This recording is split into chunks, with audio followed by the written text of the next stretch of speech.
আবার বিষ্ণু বললেন লা তাকুমুস সাআ ইল্লা ফি ইয়াউমিল জুমআ ইযা যুলজিলাতিল আরদু জিলজালাহা ওয়া আখরাজাতিল আরদু আসকালাহা ইযা রুজ্জাতিল আরদু রাজ্জান ওয়া বুসাতিল জিবালু বাসসা।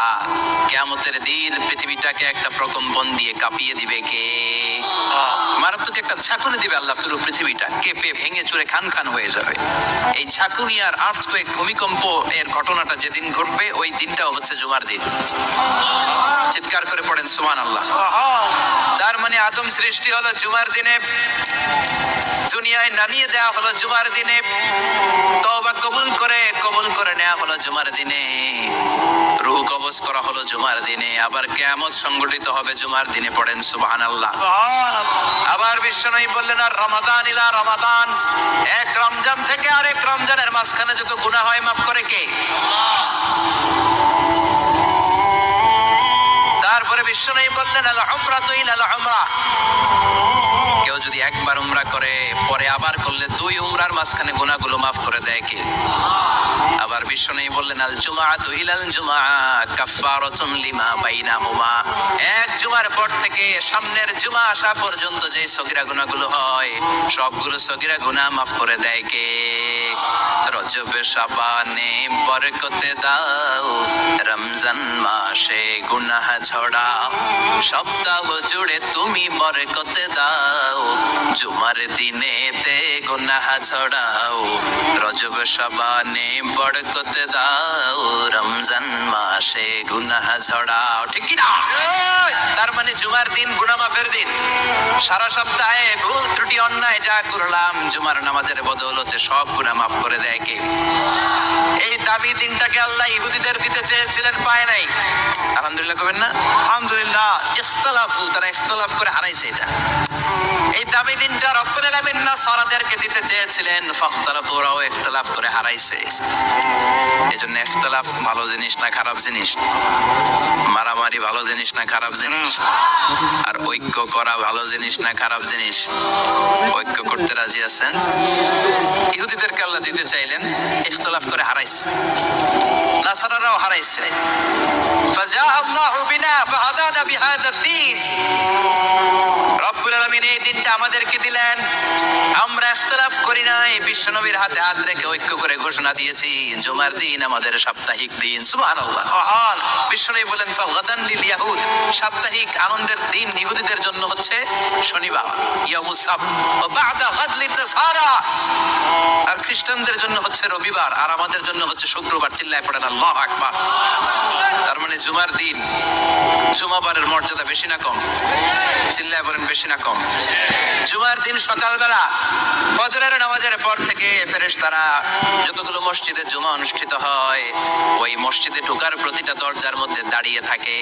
কারা কারা আগে আগে জুমার নামাজ পড়ার জন্য মসজিদে যায় প্রত্যেকের নামগুলো একটা জান্নাতের রেজিস্ট্রি খাতার মধ্যে তুলে নেয়। এই নামগুলো স্পেশালি আল্লাহর কাছে পাঠানোর জন্য। সুবহানাল্লাহ কইবেন না? সুবহানাল্লাহ। ডানে বায়ে সামনে পেছনে যতগুলো দরজা, প্রতিটা দরজায় ফেরেশতারা বসে থাকে। কে আগে আসলো নাম তুলে দেয়।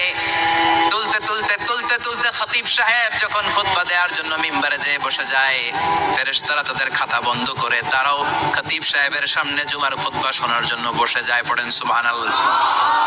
প্রথম জুমার দিন জুমার মসজিদে যে ঢুকবে, বিশ্বনবী বললেন আল্লাহর রাস্তায় একটা উট কুরবানি দিলে যেই সওয়াব, এই সওয়াব আল্লাহ আমলনামায় দিয়ে দেয়। সুবহানাল্লাহ।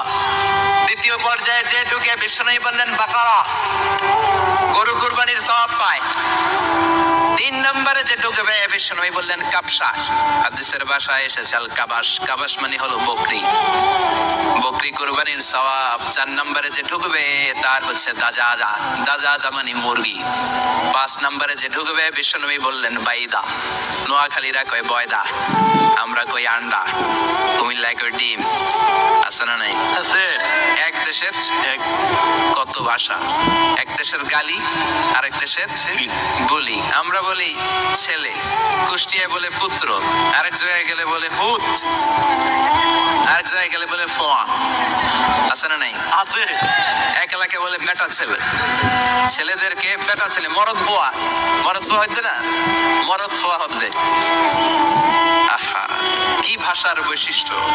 তো যেটারে আমরা বলি ডিম, কোথাও বলে আন্ডা, কোথাও বলে বয়দা। তো এই বয়দা আল্লাহর রাস্তায় দান করে দিলে যেই সওয়াব, পঞ্চম ব্যক্তি ওই সওয়াব পাবে। এই 5 জনের পরে আর লেখালেখি নাই, বাকিদেরটা নরমাল এন্ট্রি করে সব ফেরেশতারা খুতবা শোনার জন্য বসে যায়। সুবহানাল্লাহ। সুবহানাল্লাহ। তো জুমার দিনে আগে আগে যাবেন তো। সুনানে তিরমিজি আর মুস্তাদরাকে হাকিম, মুসনাদে আহমদ ইবনে হাম্বলের হাদিস। আল্লাহ যখন পৃথিবী বানালেন, এই পৃথিবীটা ঘোরার পাশাপাশি কাঁপাকাঁপি শুরু করে দিল। এই পৃথিবীর কাঁপাকাঁপি বন্ধ করার জন্য রব্বুল আলামিন পৃথিবীর মধ্যে পাহাড় গেড়ে দিলে। 7টা tectonic plate, 7 tectonic plates creates the mountain range on earth। 7টা টেকটনিক প্লেট আল্লাহ দিলেন। প্লেট পৃথিবী সৃষ্টি করার পরে পৃথিবী কাঁপে। আল্লাহ পাথর দিয়ে পেরেক মারলেন, পৃথিবী আর কাঁপে না। সুবহানাল্লাহ করো। ফেরেশতারা দেখে তো অবাক। ফেরেশতারা বলে, আল্লাহ পাহাড়ের এত শক্তি, পাহাড় গেড়ে দিলেন পৃথিবীতে আর পৃথিবী কাঁপে না। হাল মিন খালকিকা আশাদ্দু মিনাল জিবাল। আল্লাহ আপনার সৃষ্টির মধ্যে পাহাড়ের চেয়ে শক্তিশালী কি কিছু আছে? আল্লাহ বললেন, নাআম, আছে। আল হাদিদ, লোহা। লোহা পাহাড়ের চেয়ে শক্তিশালী, কারণ লোহা পাহাড়ে মারলে পাহাড় ভেঙে যায়, ঠিক কিনা? ফেরেশতারা আরো অবাক, লোহা এত শক্তিশালী। হাল মিন খালকিকা আশাদ্দু মিনাল হাদিদ। আল্লাহ, তাহলে লোহার চেয়ে শক্তিশালী মনে হয় কিছু নাই, আছে? আল্লাহ বললেন, নাআম, আছে। আন্নার, আগুন, কারণ আগুনের মধ্যে লোহা ফেলে দিলে লোহা গলে যায়, ঠিক কিনা? ফেরেশতারা তো আরো অবাক, ফেরেশতারা বলে, তাই নাকি? আগুন এত শক্তিশালী, তো হাল মিন খালকিকা আশাদ্দু মিনান নার। আল্লাহ, আপনার সৃষ্টিতে আগুনের চেয়ে শক্তিশালী কিছু আছে? আল্লাহ বলে, আছে। আলমা, পানি, কারণ আগুনের মধ্যে পানি ঢাললে আগুন পাওয়া যায়। ফেরেশতারা তো এবার আরো অবাক, পানি এত শক্তিশালী, ওই পানি গট গট গট গট করে আমরা খাই, এত শক্তিশালী আল্লাহ। হাল মিন খালকিকা আশাদ্দু মিনাল মা। আপনার সৃষ্টিকুলের মধ্যে পানির চাইতে শক্তিশালী কি কিছু আছে? আল্লাহ বলে, আছে। সেটা আবার কি? আল্লাহ বলে, আর রিহ, বাতাস। বাতাস যখন সাগরের পানির মধ্যে উচ্ছ্বাস মারে, তখন এটা জলোচ্ছ্বাস হয়ে যায়, ঠিক কিনা? বাতাসের ধাক্কায় পানি জলোচ্ছ্বাস হয়ে এক জায়গা থেকে আরেক জায়গায় যায়। আল্লাহ বললেন, পানির চাইতেও শক্তিশালী সৃষ্টি আমার আছে, ওইটার নাম বাতাস। ফেরেশতারা অবাক হয়ে আবার জিজ্ঞেস করে, আল্লাহ, আপনার সৃষ্টিকুলের মধ্যে বাতাসের চাইতেও শক্তিশালী কিছু আছে কিনা বলেন। আল্লাহ বললেন, আছে। বাতাসের চাইতেও শক্তিশালী হলো আমার আশরাফুল মাখলুকাত মানুষ শক্তিশালী। ওই মানুষ, যে মানুষ গোপনে দান করে, গোপনে।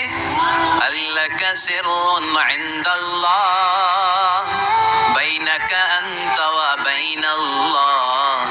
আল্লাকা সাদাকাতুন তাখফা লা ইয়ালামুহা ইল্লাল্লাহ। আল্লাকা সিররুন ইনদাল্লাহ বাইনাকা আনতা ওয়া বাইনাল্লাহ। আল্লাকা সাদাকাতুন তাখফা লা ইয়ালামুহা ইল্লাল্লাহ। পড়তে হবে আল্লাহু আকবার। গোপন দান যিনি করে তিনি সবচাইতে শক্তিশালী, ঠিক কিনা? এজন্য মাতুয়াইলের ভাইয়েরা, গোপন দান করতে রাজি আছেন নাকি? অমুক ভাই বিশিষ্ট সমাজ সেবক 2 লক্ষ টাকা, বলেন মারহাবা। এভাবে দান করবেন। মারহাবা করলেও আছি, না কইলেও আছি, ঠিক কিনা? মারহাবা যদি বলে দেন, সমস্যা নাই। মারহাবা না বললেও দিবেন। তাহলে খুশি কে? বেশি খুশি হয় যখন লুকায় দেন, নাম না জানায় দেন। ওই দান, ওই আল্লাহ এমন ভাবে কবুল করে, ওই দানের কারণে 7 শ্রেণীর ব্যক্তিকে আল্লাহ আরশের নিচে ছায়া দিবে। যেদিন কোনো ছায়া পাওয়া যাবে না, ওই দিন ওই ব্যক্তিকে আল্লাহ টেনে আরশের ছায়ার নিচে বসিয়ে দেবে। তাহলে কোরআন পাহাড়ের কথা যা বলেছে বিজ্ঞানে ওই কথা আছে না নাই? এরপর কোরআন বলেছে আলাম তারা আন্নাল্লাহ ইউসজি সাহাবান সুম্মা ইউআল্লিফু বাইনাহু সুম্মা ইয়াজআলুহু রুকামান ফাতারাল ওয়াদগা ইয়াখরুজু মিন খিলালিহি। আল্লাহ সাগরের পানিগুলোরে তারায় মেঘ বানায়, আকাশে নেয়, বৃষ্টি নাজিল করে। এটাকে বলে সায়েন্স এটার নাম দিয়েছে ওয়াটার সাইকেল। ওয়াটার সাইকেল বা হাইড্রোলজিক্যাল সাইকেল। এটাই আল্লাহ কোরআনে এইভাবে বলেছে আলাম তারা আন্নাল্লাহ ইউসজি সাহাবা। তোমরা কি দেখো না সূর্যের তাপে বাষ্প হয়ে গ্যাস হয়ে পানিগুলো উপরে ওঠে। যারা বিমান দিয়ে ফ্লাই করেন তারা বিমানের জানলার পাশে সিট পেলে দেখেন নাই কিভাবে মেঘমালাগুলো বিমানের সাথে খেলা করে? এগুলো তৈরি করছে কে? তার মানে কোরআন যা বলল বিজ্ঞান তাই বলে। সানশাইন সূর্যের প্রখর তাপে পানিগুলো বাষ্প হয়ে উপরে যায়, ঘনীভূত হয়, কনডেনসেশন, কনডেন্সড হয়, ঘনীভূত হয়, মেঘমালা হয়। ওই মেঘ থেকে ঝিরি ঝিরি ঝিরি ঝিরি বৃষ্টি নাজিল করে কে? আমাদের ফসল খেতে গরু যদি খাইতে আসে আমরা তারাই না? আল্লাহ কয় তুই তোর ফসল ক্ষেত বাঁচানোর জন্য গরু তারাস, আমি তো আকাশে মেঘ তারাই।